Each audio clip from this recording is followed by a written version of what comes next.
Hey guys, this is Russ, and this is She Wolf Alchemy.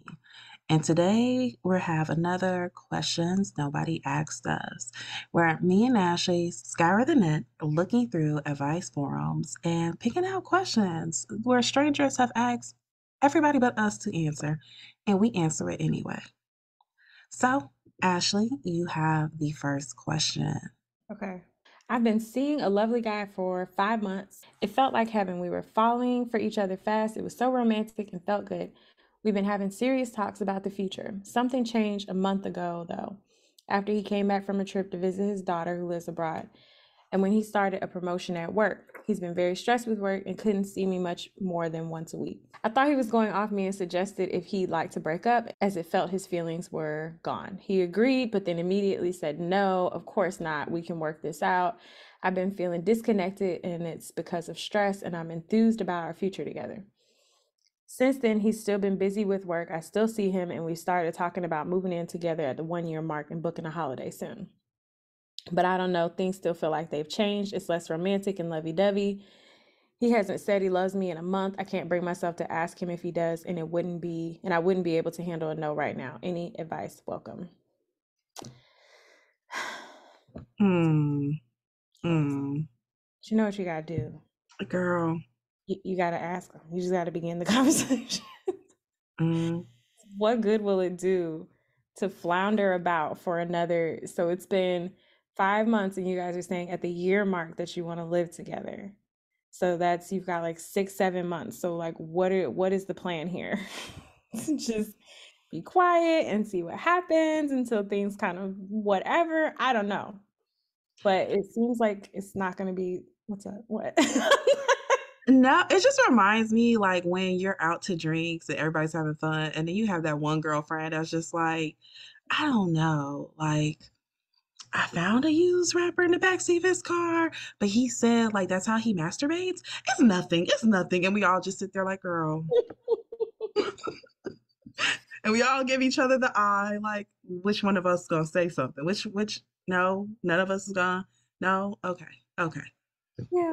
And this is worth addressing because I mean it It doesn't matter whether it's work or what have you, like if it's work stress, if it's something with his kids or whatever, like the way that that person is handling that, if it's by becoming detached or estranged from you, like that's some shit you want to you want to be investigating and talking about anyway before you go further. So You do not want to live with somebody that you don't feel comfortable asking questions to.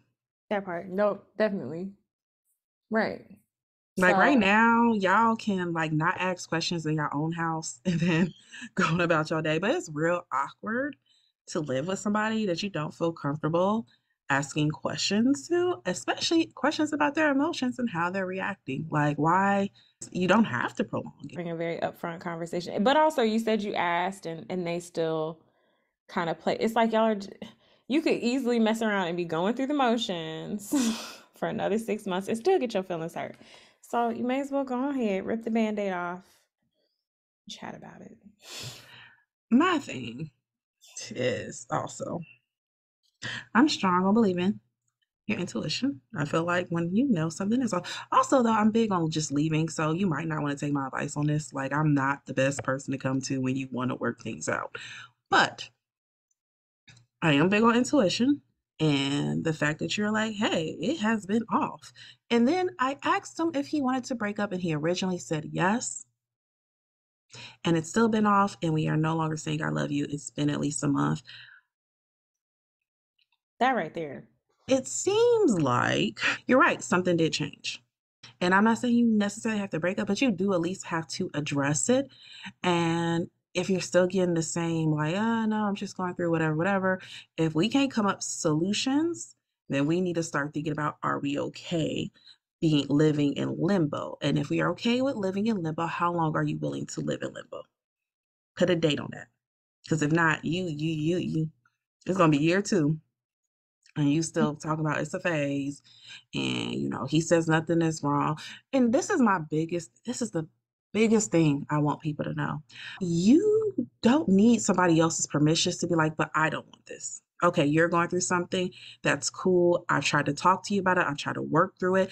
I have tried my best, but you are not getting feedback. You are not really helping in this situation. And so I don't like how this feels. So I am going to leave. You do not have to stay with people just because you love them. You do not have to stay with people because they are saying one thing, especially if they're doing another. Yep, you definitely don't have to stay for feelings. I'm one who always says we are not beholden to feelings. They are great, but you don't have to owe your whole future, your past, and every damn thing else to some feelings.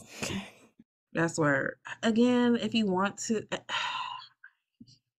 if you feel like you must, yeah, have the conversation again, bring it up.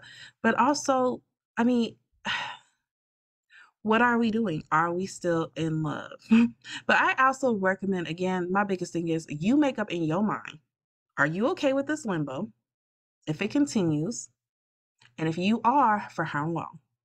And then go have the conversation. Because if we have the conversation again and they're like, no, I'm fine, it's just work, it's just stress, cool, cool, cool. Say your piece, whether it is, okay, well, it is stress for you, but it's affecting us, it's affecting me, and I'm trying to help.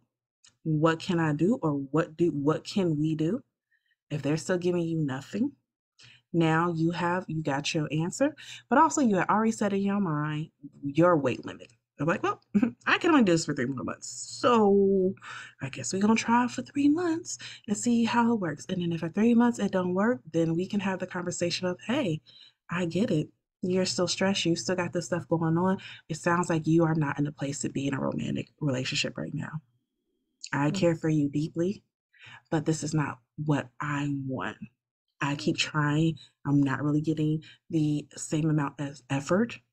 And that is affecting my feelings. That's affecting my self esteem. That's affecting how I feel about this relationship. And so I'm going to depart from this. Mhm. Now, it's up to you if you want to leave that door open or not. I personally don't believe in spinning the block, but that is up to you.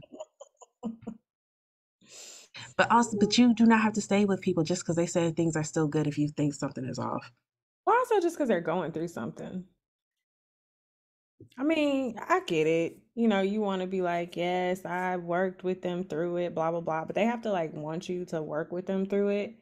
That part. And so if they're like shutting you out, distancing themselves, denying that this is a thing, like again, you really have to assess like, is this even someone you want? Like, is this which is this type of dynamic you want to have when they going through something? Because they're gonna go through something else another time. I mean, life is about going through stuff. So is this the type of dynamic that you want every time life come for them? I love that you said that because I know I have talked to several individuals who do have this belief of like, but they're going through something and I have to be there. And it's like, you do not have to be their punching bag because they're going through something. Mhm. But their trauma, okay? And yeah, that's y'all own individual purposes. Y'all can do with that as you want. I definitely know I have people who definitely have said to me, they've been going through this for 2 years, not just you've been letting them be you've been their emotional punching bag for 2 years. And they have made no efforts to better themselves, to better your relationship, to try to hold back whatever it is they're doing that is harming you in the process. People can go through stuff. That's true. Yep. But it does not mean they have to forget about you and your emotional needs and their commitment and what they said that they would bring to the table, what they said they would bring in this partnership. But even You can like, have moments, but like y'all not married. That's my thing. Y'all are not married. You can just like, well, it costs nothing to walk away from a person, and y'all are not married on separate homes too. on separate homes. It's only been 5 months. It's only been 5 months. You still remember what life was like without them. Like, I just go be free.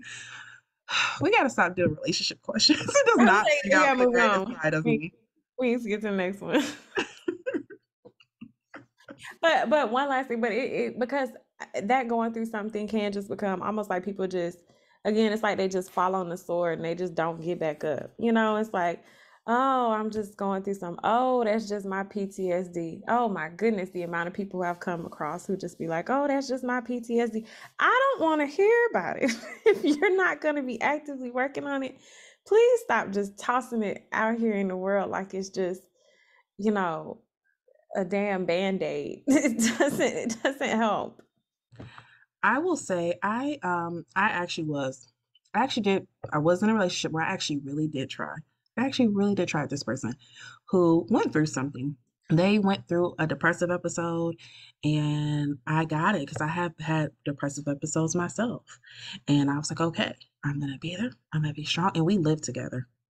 We lived together and I was like, okay, I'm gonna try really hard and to be strong and blah blah blah. But I also set my limit and I let them know my limit as well. Not like you need to be healed in 6 months, but I was like, after the second or third conversation about like, hey, but what are we gonna do but sit in it? I get we're sad. We don't know what we want out of life. Certain things didn't happen the way we thought. I get that. But what are we gonna do about it? Because when I went through mine, I got in therapy. When I got in mine, I made changes. When you would point certain things out to me, I would apologize and be like, you know what, you're right. I am slipping on this. I am not. I am just going through something right now. I can't perform at the same levels I used to, but I can make an effort. But that's not what they were giving me. And so around that second conversation, I said, okay, and I get it. I get it. But I need you to understand I can't stay in this forever without you making any efforts. Not rushing, but also understand me, you are on two different time limits because while you're doing all this and I'm carrying that extra weight, which is perfectly fine, there's going to be times y'all carry different amounts of weights in relationships. I still need effort. I still need a reason to want to carry this. And if you are giving me nothing, how long can we do that? And guess what? They didn't get out of that. And even when I left, they didn't get out of that. Mhm. And I remember having a moment feeling guilty and then reminding myself, like, okay, but then that would have been you holding on to that thing for another year and a half. And that's their journey. Like that's That's the their journey. But also, I just want to throw out like the fact that y'all, he went away on a trip. He came back and you asked if you want to break up. It's only been 5 months, and he initially was like, "Yeah," and now he don't say "I love you." I think there might be other stuff going on. No, I don't want to throw thoughts in your head, but like, there might be other stuff going on, and it's okay to let go of that stuff. Mhm. Okay, let's get to the next question. All right, so the title of this question is I don't know if I made the right decision. A few days ago, I started a new job in a daycare. The job is okay, it comes with the hardships, but it's expected. My dilemma is if I made the right decision to take the job because I have been a stay at home mom for the last 3 years. My oldest is 3 and the smallest is 1. I miss them so much to the point that I've cried every day since I started. The first day I cried all afternoon. They also miss me. My 1 year old already cries when I go to work and asks for me all day. The oldest has taken it better, but I do notice some things here and there. For example, we went to the store, and my husband and I always take one kid and go out separate ways so that we can look at what we want. He took the oldest and he was begging my husband to go where mama and his little brother were, and he never did that. It broke my heart. I feel guilty that I'm taking care of other kids and not them. I see them and I want to cry, and I dread going to work because I don't get to see them. I miss them so much. So, their general question is just, did I make the right decision by working? And this is one of those dilemmas I think a lot of moms have to go through of that the more I work, the less time I get to spend with my kids. How is it affecting my kids? And I think especially when you aren't used to working with kids and you have to kind of get back into that zone, or you have to jump into that zone. It's a really big transition. I had my daughter my last year of grad school, my last semester of grad school, and then I worked third shift. I was working at a group home because I was still in school, and, when I was going to classes and so forth, I still had to do like my internships and I was trying to graduate on time. And I remember having a lot of guilt because I didn't take off like the regular amount of maternity leave because I had to go to school, I had to finish, I had to graduate. I remember like really, really struggling with that and feeling really, really bad because like I had planned to breastfeed. I only got to do that for like, I think like 4 months, 3, 4 months. And I felt really, really bad because like my best friend at the time, we had kids kind of close together. She got to do it for a year, which is what I originally planned on. And like she got to do the like all the photo shoots with the baby and all the blah, blah, and I just did not have time. I was on go mode. I was like trying to make stuff happen. I was trying to make sure I graduate on time so that mommy could get a good job, so mommy could blah blah blah. And it really messed with me. It really, really messed with me. And I really, really struggled. And I felt like a bad mom. And I was like, you just started and you failed. You're doing horrible. Um, and I remember like one particular day, particularly because my partner at the time, we actually found a daycare provider and did at-home daycare in her home that lived down the street from us. And he worked very close to our house. And so a lot of times when I had school, I was in classes from like 8 a.m. to 8 p.m., 2 days a week. And then I had internship 3 days a week. My internship was, 8 hours, but it was an hour and a half away. I was in Atlanta traffic. It was taking me 2 hours to get there, 2 hours to get back. And then like the weekends I worked. And so like I was always gone. And I remember one time coming home and like wanting to pick her up. And she was just like, I'm good. Like, I'm good. And it like broke my heart. And I was like, oh crap, your baby don't recognize you. You're a horrible mom. Um, I think a lot of times for us, it's a part, unfortunately, of being a working mom. Being a mom, for a lot of us, you have to work. A lot of us can't afford, especially in this economy right now, just can't afford to be stay at home mothers. And while I do think, yes, there is a point where that can affect our children to a certain extent, especially at the ages you are now, this is just an adjustment. It's just an adjustment period, and after we get through that adjustment phase, not only will your kids adjust, but you will also be able to adjust and learn different ways to make sure you are able to spend the time that you need to spend with your kids. You'll be able to figure out how to be there for the big moments, and it's not a perfect system, but for a lot of us, that's just the reality of what it is. And I don't think you're like ruining your kids or anything like that. Like with all major adjustments, it's going to take time. It's something new. It's going to mess up the flow. I know for this particular poster, it seems especially hard because her job is taking care of other children. So now it's like, not only am I working, but like I'm doing the things I'm supposed to be doing with my kids, other people's kids.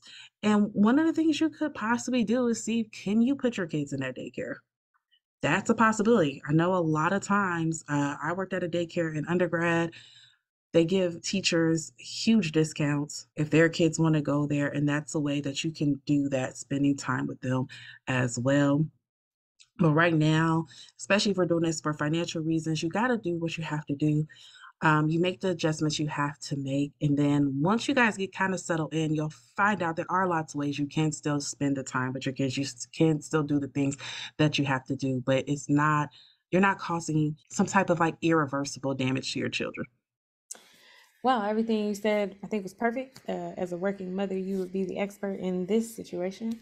Only thing- That Oh, is not true. This is before Kari writes her autobiography on me. Let me just say, we have not worked out all the kinks. I will just add, quality over quantity of time. Yes, you are used to having all day, every day with them, and shifting from that to not having the same amount of time, just as you being able to give more quality to that time, being more intentional with that time. Kind of like Russ was saying, like, finding those spaces to do those things. So it's really it's just different.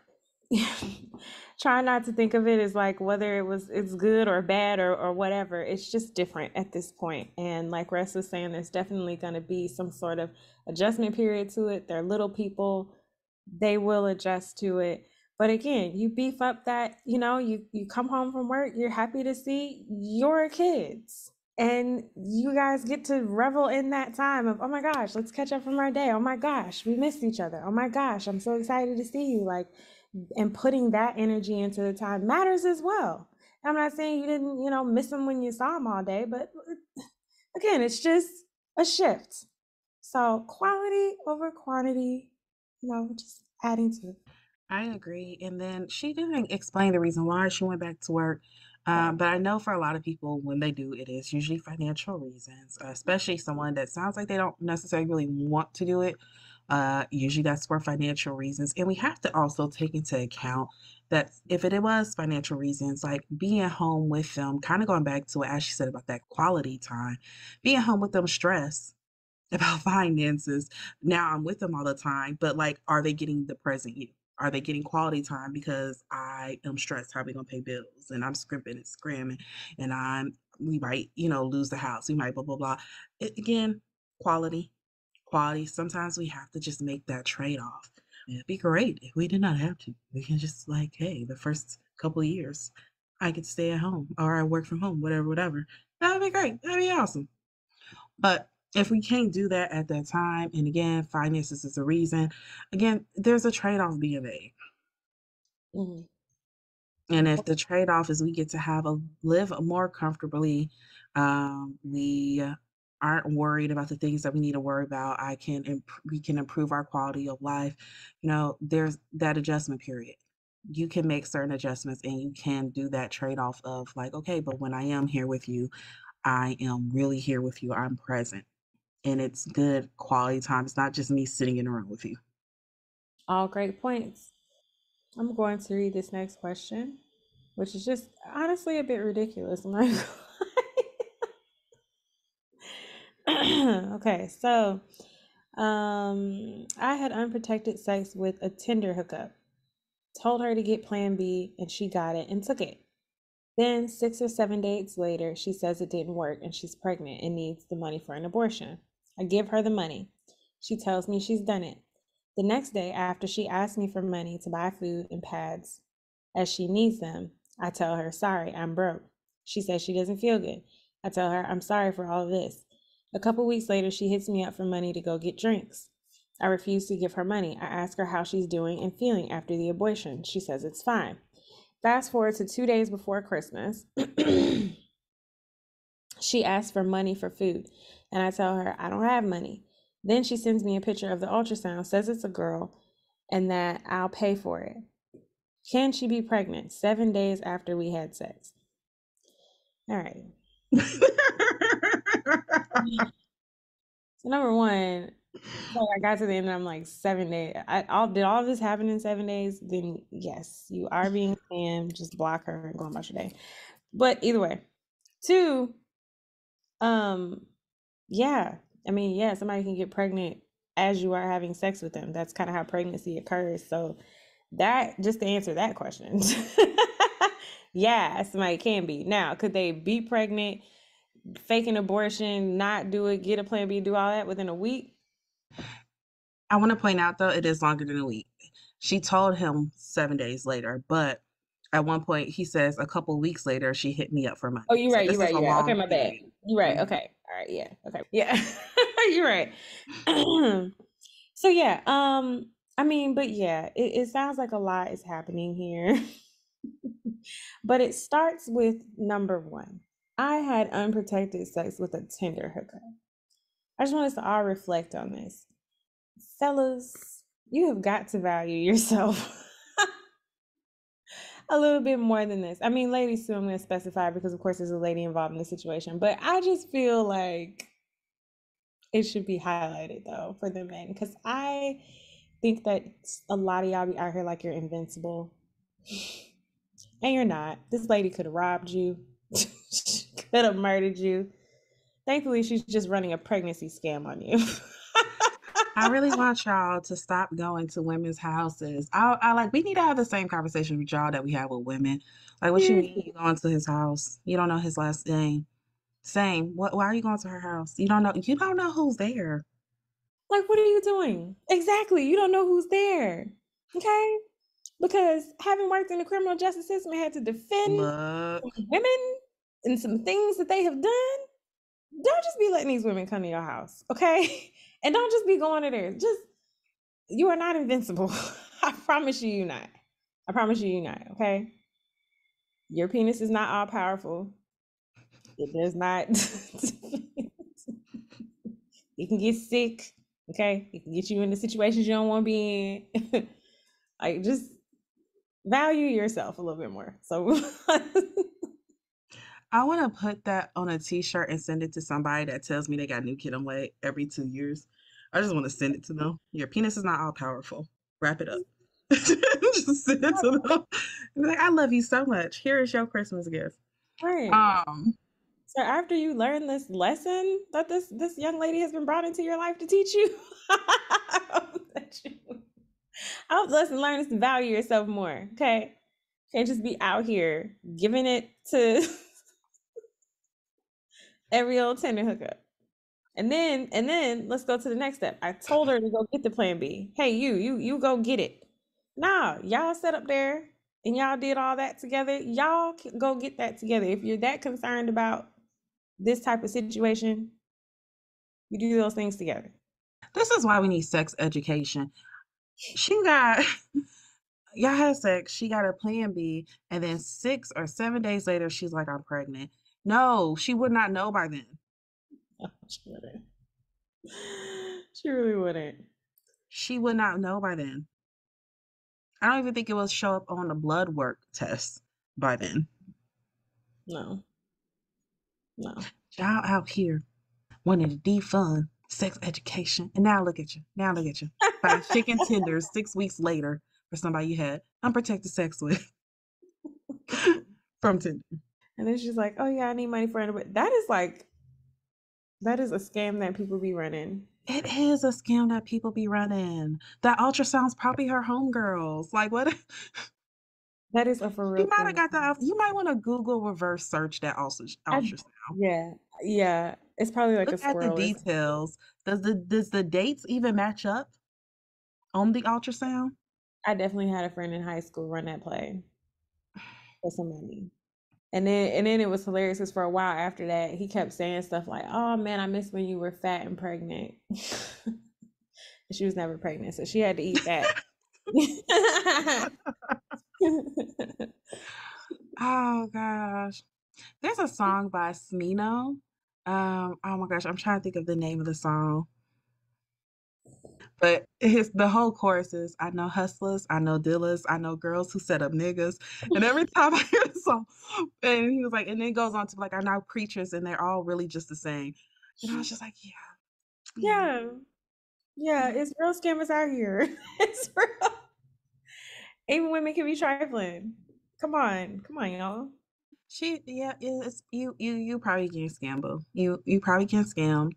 I would reverse search that Google ultrasound, put in Google, reverse search the picture, look at the dates on there. If she sends you one without the dates, ask where are the dates at? Where's her name on the ultrasound? They put our name on there. They put the dates, 6 weeks. Today's date, May 15th. Oh, see if that lines up. Right thing. Step up, be a father. Blah, blah, blah, blah. Learn your lesson the hard way for the rest of your life with your newborn baby girl. Um, take that L. Take that L. Love that L. Help that L make you into a better person. But I would ask a few questions. I'm just saying, like, I would ask a few questions. That's all I'm saying. Hilarious. Next question, because you covered it. Like, I don't have nothing else to say on it. Okay, so the next question we have. The title of this question is Husband Refuses to Have Discussion About Finances, About to Buy First Property. My husband and I are about to buy our first property as a couple. The bank has offered us a mortgage and we're almost set to go. For the last 2 months, I have been asking him if we can sit down and have proper chat about money, to have a discussion about what we both can pay into the mortgage and a deposit and agree what's fair and reasonable for us each. He keeps refusing to sit down and chat. I've told him it's important to me because we're about to make a huge purchase and we will be paying a large monthly mortgage fee. He is earning about 5 times as much as me, but I will be covering most of the deposit and putting my life saving into it. Okay. Uh, Faith over here is just it's doing stuff screwed up. okay. He just says, I'm paying this, you're paying that, and that's the end of it. I know his annual salary, but I don't know how much his hits his account each month. What, y'all married? Okay. I Just can I just I'm gonna finish the sentence, but can I just say, like, there's definitely men who I dated for like 6 months whose whole social security numbers I knew. Like, so like, why are y'all not? what y'all doing? And I know I'm in Atlanta, so y'all like scamming. No, I have a heart, unfortunately. Mhm. I have all the proper tools to be a scammer. I wish I had the heart to just go out there and do it. Unfortunately, I do not have a conscious, like people just living their best life. But I say all that to say, like, how? Because how many questions? I feel like we've discussed a couple of questions before where people are just like, yeah, and we don't talk about how much each other make. We've been married for 18 years. And I'm like, what? What? How? And How? what is the The point? only way And I what see is the this point? being possible is if you're marrying like Bill Gates, where they just have so much money that they're just like, it's there. And then being like, yeah, you're right. Like they can't give you an exact figure because they're just out here making money like that. And they're just like, I don't know. It's there. It's yours too. Let me know what you need. Get what you got. Whatever, whatever. Let's go. But like, Mhm. okay, I'm sorry. I'm gonna finish the Mhm. question. Okay. So whenever I bring it up, he gets angry and tells me that I'm being a nag and that I should be grateful because he earns such a high salary. This seems unacceptable to me. We're about to buy a house, and surely it's fair and sensible to have an open discussion. I told him I don't want to look at his every purchase. I I just saw the face your lips also did that and my lips did the at the same time, and I love that we're on track with this. Okay. I told him I don't want to look at his every purchase. I just want to feel that we are doing this as a team. And it doesn't feel that way at the moment. I'm feeling very uncomfortable to be putting my life saving into this. We don't have any kids. Oh, hmm. Oh, we really do need a virtual podcast because we are having so many facial conversations throughout me reading this. Just me saying a sentence and us looking up at each other, lock eyes to make sure we're both on the same page about how we're feeling about this. Girl, don't get that house with that man. And don't have no babies with that man. Get Go your ahead. head up. What? What? What? He makes 5 times more than you, but you have to put down the whole deposit. He won't tell you how much you're making. You have no written agreement. You don't know how much this man makes, but you about to let him put his name after you put your whole life savings into this with the hopes that he is going to pay the mortgage because we don't know, we believe he makes 5 times more than us. So the last question we were talking about scammers, right? I think full circle moment. No, no, do not buy this house. Do not. Yes, yes, you should be. I am a firm believer. If we are married, we need to be talking about finances. Period. Why are we making major purchases together? And I don't know. I am guessing. I'm doing guesswork about what you are willing to do. You're telling me what to do with my money. You won't tell me about your money. Also, why are you the only one putting down the deposit? Also, y'all went through the paperwork. Y'all got approved. So he turned the paperwork into a stranger but won't give it to you. I just Hmm. don't understand. So real life story. Real life story. I know of a real life story where something very similar happened, where the woman was told, you put down the deposit, I'm going to cover the mortgage. And guess what? Every time they got into an argument, guess who was getting threatened to get kicked out? Because they didn't have no money. They put all their money in there, but guess what? His name was on there too, and would get mad and tell her, "This is my house." Now, technically, was it half hers? Yep, but she ain't got no money to fight for it. Also, could not afford the mortgage by herself, even if somehow got it. Um, the power dynamics don't seem great. And there's always power dynamics because one person makes a lot of 5 times more than the other person, makes a lot more, that's gonna be a thing, but there needs to be trust, and y'all don't have it because he won't even talk to you about his finances. He won't Right. even he won't even let you say what you want to do with your money. He says, "This is that." That's the end of discussion. I wouldn't even This is a contract. Would you enter into a business contract with somebody that says, "Don't worry about I'm not gonna put anything in. I'm not gonna tell you how much money I got going on over here, but let's go into this venture together." And I'm horrible with money, but I know that don't make sense. So, all of that.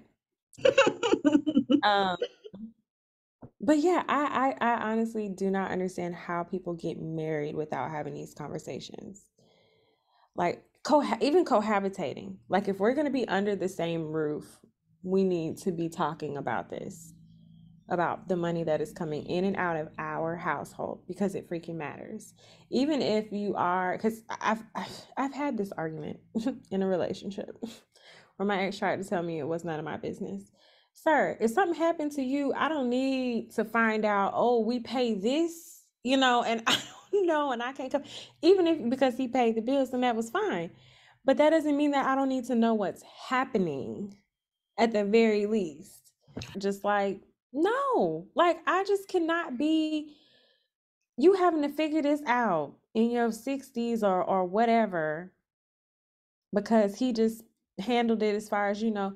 And even still, this is assuming that they're handling it well.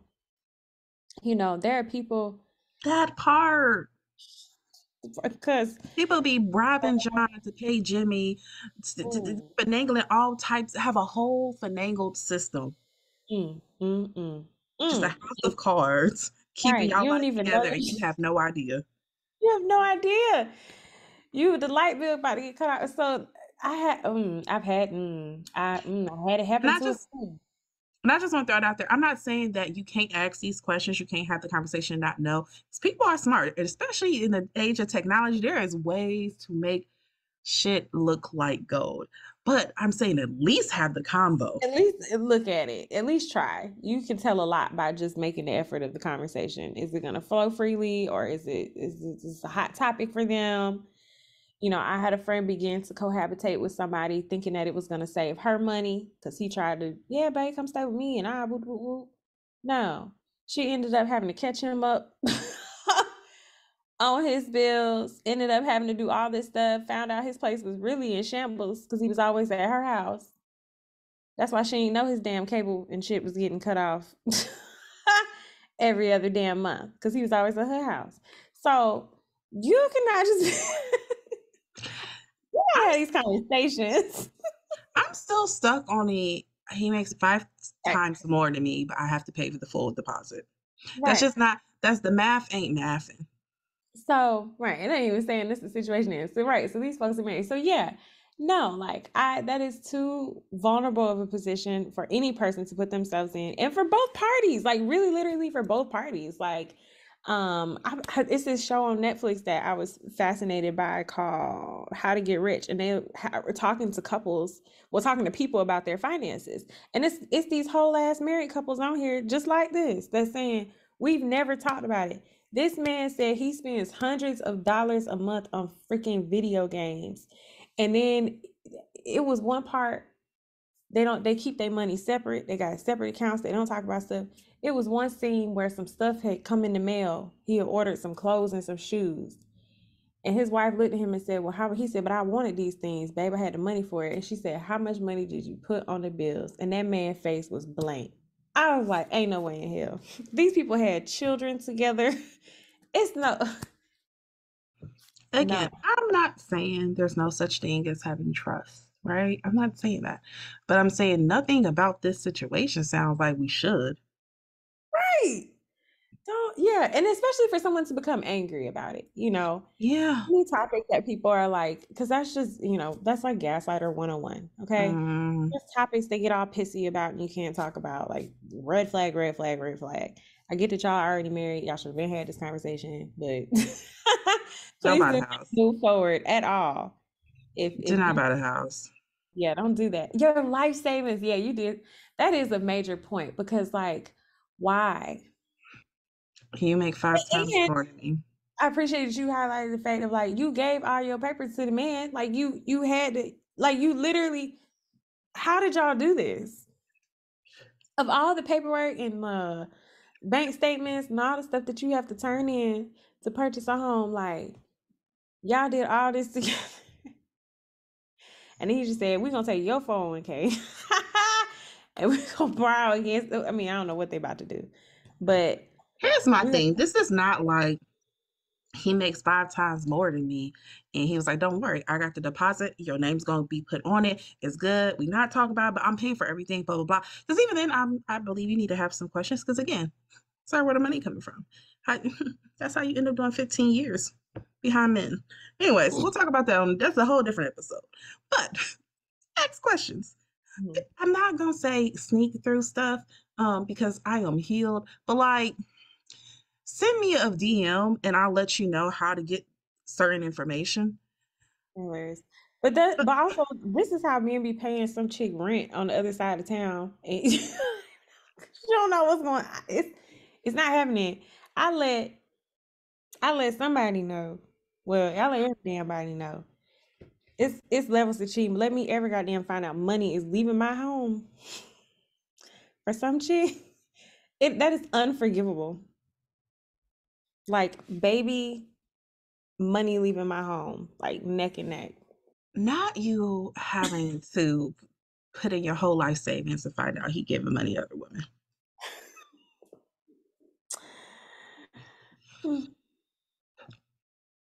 Not us putting in our whole life savings.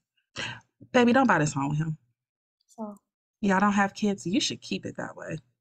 Till we get some questions answered, I would recommend. hilarious. Anyhow. My 15-year-old son approached me this evening and told me he has had protected sex with his girlfriend. She has just turned 16.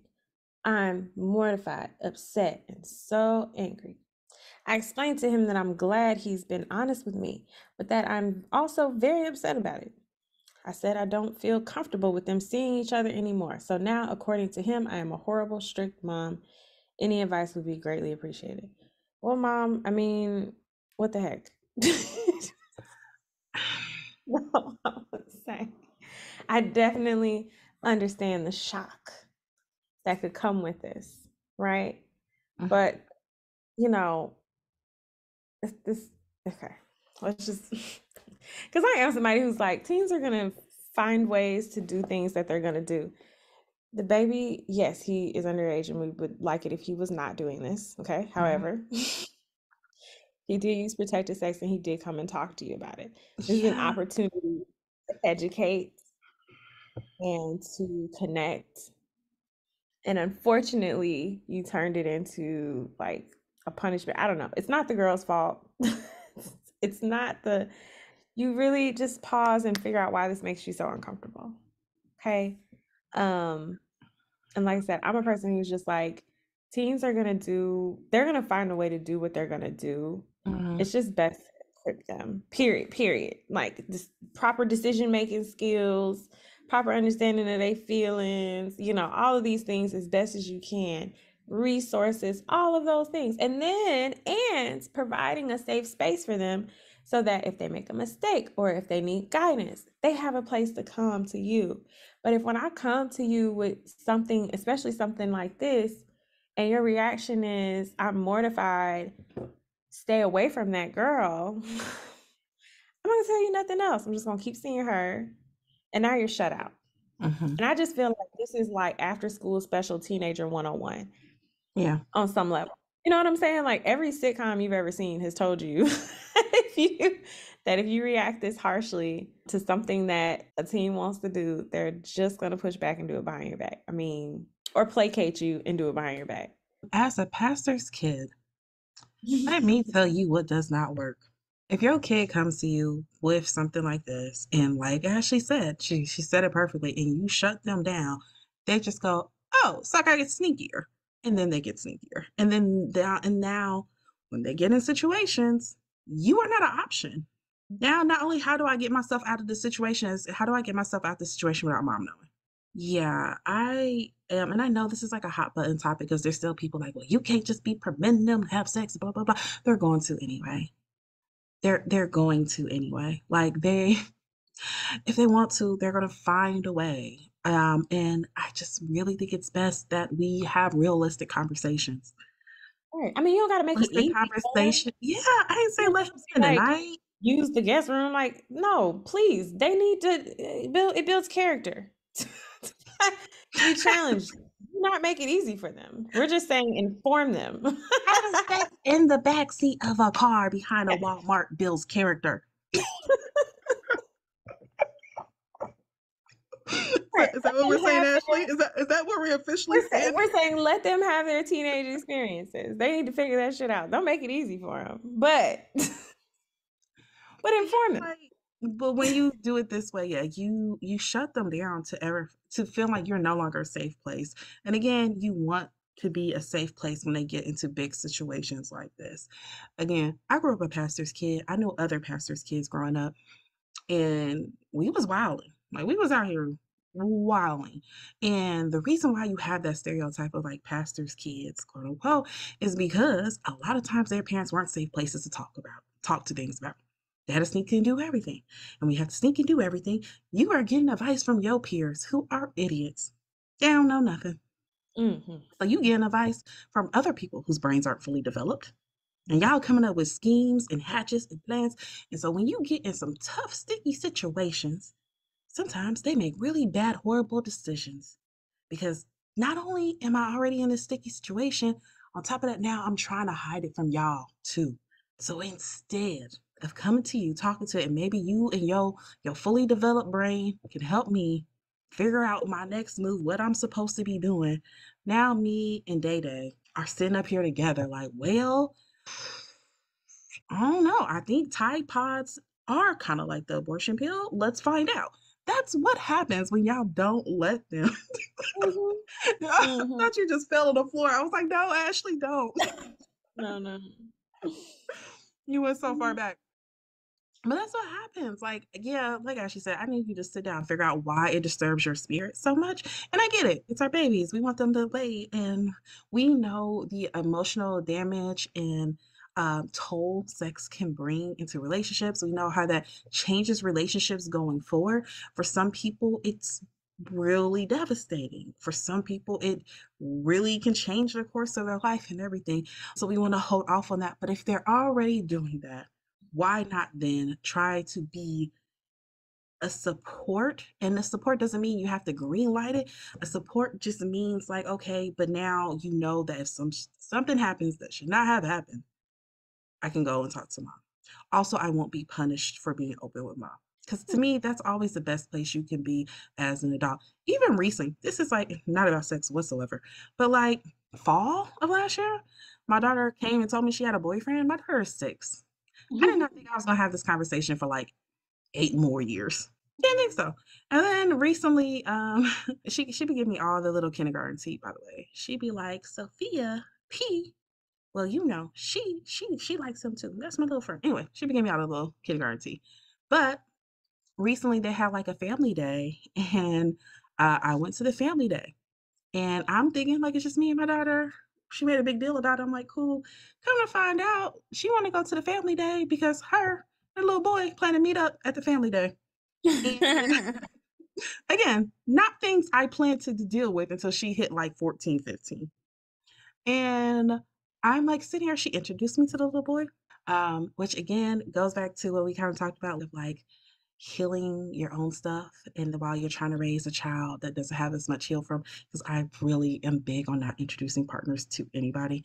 So the fact that she came up to me like, this is my mom, and I was just like, girl, keep it on the down low. Why are you telling people this is your man? Like we You are too much. You really are. I just really can't with you. I just can't. I can't. like I don't try it very hard. You really Very just hard. keep being like, "Oh, I forgot normal people do that." Like, what is your deal? Girl, I do. I be forgetting. I forget this stage of my life is so interesting to me because I'm just actively always being like, and I'm gonna, oh no, you don't do that no more. What is the default? what is the default? I think most people, they don't give people a reason to call the fire department. That's one. Let's start there. Like, it's very interesting to be in this stage in my life. It's fascinating. Love it. Mhm. But Yeah. she introduced me to this little boy, and then, like, they spent the whole thing, like, going around little sections together and, like, playing together. And again, I was, like, triggered to my own stuff because I was like, "You know how hard I would hide people from your grandmama and granddaddy? Like, what are we doing here?" I know they're just in kindergarten, but still, I'm just like, "What are we doing?" Even in kindergarten, I knew to hide stuff from them. Um, but I remember, like, watching I took a picture and a video of them playing, I sent it to her dad, and of course, her dad reaction was like, Where's my shotgun? Little boys should not know my daughter is a female and should be attracted to her." Like, he had his whole thing. But as me and him were talking, I had a whole moment of like, "You know what? I'm actually really glad that she felt safe to tell me that she wanted me to meet this person." And, like, when she does come home and she's just like, "Oh my gosh, this little boy. Ah, he's so adorable. He makes me laugh." And I'm just also like, "Mhm, mhm." But we know how to laugh and make herself happy by herself, right? And then I'll let her have her moment. After put in some self-esteem and like, "You're a woman without them." But yes, go be happy. But it is a safe, like, it gives me a really great feeling because I'm like, okay, when things are happening, you feel safe enough to let me in your life to know. And I know that's very different because she's 6. They're playing on the playground. But I hope to foster that. And I know for a lot of parents, they're just like, no, sex especially, like, I don't want my kids having sex and I'm gonna do everything. I'm gonna scare them out of it. But the thing is, you scare them into lying, you scare them Mhm. into manipulating, you scare them into being sneakier. As the former pastor's kid who Mhm. literally just started lying to my mama about men I'm dating last year. you you create this wall that once you create, it's really hard for those kids to tear that wall back down and learn to trust you. Just like it's hard for you to retrust your kid. How many of us have parents that still hold on to something we did when we was 16? Oop, oop. Guess what? But they can do the same thing too. Mhm. And sometimes they hold on to that stuff for years to come, and now you wondering why, when this big thing happened, you didn't tell me. Because all I got is this memory of me trying to tell you this one thing, and then you blowing it out of proportion, sending me to another school, whatever. I also want to comment on this whole like, get my shotgun for the sun. Yeah. Um, I hate that idea. Like, we have got to stop that. You are talking about somebody else's baby. Because I don't know why we feel so comfortable saying that about like boys, like Yeah. this whole like, I'm gonna answer the door with a gun, I'm gonna scare you away from my daughter. Like, that's somebody's baby, that's somebody's child, that's a person. Like, this is not okay. It's not okay. I really want us to like dispel the narrative. It's not funny. It's not cute. It's just genuinely not okay. Like, I remember having an experience where my mother's husband kept trying to negatively label my boyfriend at the time. And he told his mom. Mm. I tell you, his mom called my house and went off on the people. I was like, my son is not no thug. I didn't raise no thug. And you will not be talking to my son, treating him woo, woo, woo, woo, woo. And they was egg on their face. And I was like, mm-hmm. Because you had no reason to treat him this way. You make a judgment, and I don't know why people think that's okay. If you found out somebody was being mean to your daughter, I mean, I don't know. I just don't know why we think it's okay, but I really want us to stop. Hmm. Period. Full stop. I agree. I would like to file that along with the fighting alongside your children, being at the club with your children. I want to put those all in the same folder. It's like, can we not do that? Can we all agree to not be those parents? Not fighting alongside. Y'all didn't have that? Oh, when I was growing up, we had that. Like, we had people who used to brag about, like, and I was like, and my mom saw, she jumped in, she was whooping them, and I'm like, okay, you and your mom tag team, noted. Yeah, let's not do that. Let's not do that. Let's Let's just not do not. that. So, anywho, yeah, Anywho, let's maybe let's try to sit on that. Figure out why we are feeling that way. Why are you so triggered? What And then happened? once we figure that out, let's think about how we can come back with a appropriate conversation to have with them and a little bit of an apology. I know people think that's controversial to apologize to your children. I think it's necessary. I think that's a part of being a good parent. That's part of being a good parent, recognizing when you are also in the wrong and that you respect them as human beings. And because you respect them, you can also apologize and admit your fault. And then going forward, build a better relationship. Right now, we have a lot of like millennials going through a phase where they don't talk to their parents, right? And of course, their parents' generation, whatever their parent is, boomer, whatever, they're like, these ungrateful kids, blah, blah, blah. And I think we talked about this. Matter of fact, I think parents are people. And we talked about this, me, you, and Andrew, Mhm. of like, there's this magical transition that happens to I'm your parent. You get no conversation. It's under my rules. I'm going to be rough. I'm tough. I'm this authoritative style. And then you magically become an adult, and then we just become friends. Like you didn't terrorize me my whole childhood. Mm, That's not how it works. mm, They don't grow up and become adults and then forget how you handle situations in their childhood. mhm. You foster that relationship. This is how you don't end up in a nursing home, okay? Let me tell you. Treat them like human beings. Treat them like human beings when they're little people. Mhm, And then maybe they'll also want to be your friend and stick around when they're not dependent on you. mhm, mhm. Maybe they will gladly allow you to live in their home as you age and need care. Maybe. Maybe. And I'm not saying like be nice for a retirement plan, but like also be nice for a retirement plan. Like there's other reasons, but like if those just being a decent human being is not a good enough reason. Like also, Be somebody people want to live social with. security system is crumbling, and I don't believe it's gonna be there when we get older. So maybe be nice for a retirement plan. Or just be like, be somebody people want to live with. Goodness gracious. Yeah, What's really going on? yeah. I really hate, and I think I love your podcast so much. I think you get it really good into it, and I love the interviews that you have. But like, I really hate that like people, just like we say, parents are people, but kids are people as well. Like, kids are people. They have feelings. They have emotions. They want safe places as well. They also want to form relationships with you. And I feel like a lot of times we don't look as kids as people we have relationships with. Like they're just our kids. And so we don't really think about the impact of how we're acting beyond who we are as a parent. And I really, really hope to be somebody that when my child is an adult, can say she knows who I am outside of who I am as a mother. Mhm, mhm. And I hope those things also line up. I don't want my daughter sitting on somebody's couch and being like, my mom was mean and strict, but she had a lot of friends. I mean, they seemed to like her. They thought she was funny. They thought she was cool. Dang. I want those two things to line up. Dang. Other people seem to like her. That's sheesh. That's harsh. I hear all the time. Who was she to you as your mom? She's angry, bitter. She's just, I don't think she even liked children. She had 8 of us, but I don't think she liked them. Okay, who was she outside of being your mom? Like, she was a partier. She was the life of the party. I'm like, what? That's Why like are those two things not matching?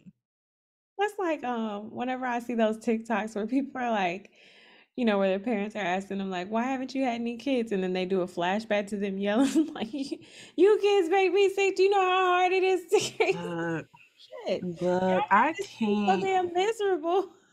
I remember I once dated this guy who I really, really liked. I really, really liked him. He did not want kids. And I was like, oh, okay, whatever. But like, I didn't really dig too much into it because I was just like, okay, you don't want kids, whatever. What about But the more and more I got to learn about his family dynamics, the more and more I was like, your parents traumatize you into thinking parenthood was the worst thing that happened to them and it ruined their life. Like, That'll do it's it, not, because he liked kids. Like, wanted like, did after school reach out program, like, had all these plans on, like, working with kids, and I so it, like, after a while, I was like, "It's not making sense to me that you don't want kids, but you love kids," and I left it alone. But it was his mama. It was his mama. The more and more I found out about his mama, particularly, I was just like, "I want you to heal that." Yeah, it's all kind of, yeah. Assess that, I too have had to assess why I did not want kids for a long time and realize that it wasn't my stuff. It was Look. somebody else. And not even necessarily stuff that they imposed upon me, but my observations made with the perspective of a child. We make these observations and then we make decisions about things and we rock Mhm. with them until until growth. Mhm. Unconsciously, don't even know, like you said, until you do some deep dive and some shadow work, you don't even know. I think I told you this, it was either you or me, like, just last weekend, where I recently had a conversation with my dad, and it was a good conversation, but as soon as I hung up the phone, I was like, "This is why I have issues around secrecy and being guarded and, like, and keeping people separate." We weren't having a conversation, it was a good conversation, but he said some things that I was just like, "Oh, this is your stuff. I was carrying your stuff. This is something you gave to me that I didn't ask to hold at all." Again, not purposely trying to make it myself, not sitting there telling me, but yeah, explore that. Explore that. All right. Well, guys, that is all we have for today's episode. We hope you guys enjoyed. You can follow us on Instagram at She Wolf Alchemy. You can also reach out to us via email at shewolfalchemypodcast@gmail.com. And other than that, you hear the sound of our voice with a new episode in 1 week. Bye. Bye.